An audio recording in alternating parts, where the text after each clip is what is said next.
Hi வாங்க இப்போ என்னுடைய ஸ்டைலில் மீன் குழம்பு நான் எப்படி செய்கிறேன்றதை பார்க்கலாம். அதுக்கு கடாய் எடுத்துக்கோங்க. கடாயில் வந்து தேவையான அளவு எண்ணெய் ஊற்றிக்குங்க. ஒரு ஸ்பூன் வந்து கடுகு பொரிஞ்சதுக்கப்புறம் ஒரு ஸ்பூன் வெந்தயம் போட்டு வெந்தயமும் நல்லா கொஞ்சம் பொரிஞ்சதுக்கப்புறம் 2 பெரிய வெங்காயம் எடுத்துருக்கேன் மீடியம் சைஸ். அதில் ஒரு கொத்து கருவேப்பிலையும் போட்டு நல்லா வதக்கிக்குங்க.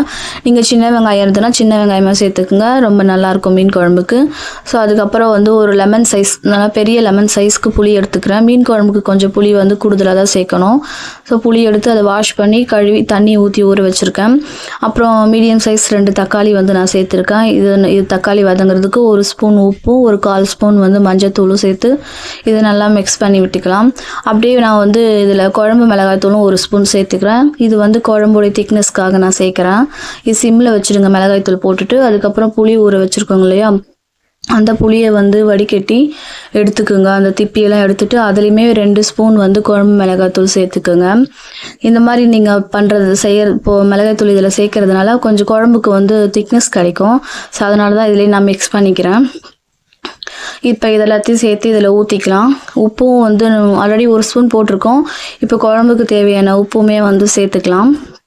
உப்பு சேர்த்து தேவையான தண்ணியும் ஊற்றி ஒரு கொதி வரட்டும். ஒரு கொதி வந்ததுக்கப்புறம் கொதிச்ச பிறகு நான் ஒரு மாங்காயில் வந்து பாதி சைஸ் மாங்காய் எடுத்திருக்கேன். அதை நல்லா கட் பண்ணி அதில் குழம்புல சேர்த்துக்கிறேன்.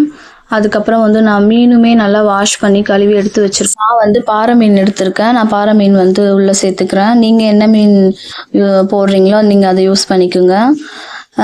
மீன் போட்டுட்டு கொஞ்சம் மிக்ஸ் பண்ணி ஒரு வாட்டி மட்டும் கிளறி விட்டுட்டு சிம்மில் வச்சுடுங்க. அப்பப்போ கிளறி விடாதீங்க, மீன் உடஞ்சிரும். சிம்மில் வச்சுட்டு ஒரு 5 நிமிஷம் கழிச்சு ஆஃப் பண்ணிவிடுங்க, கொத்தமல்லி தழை தூவி.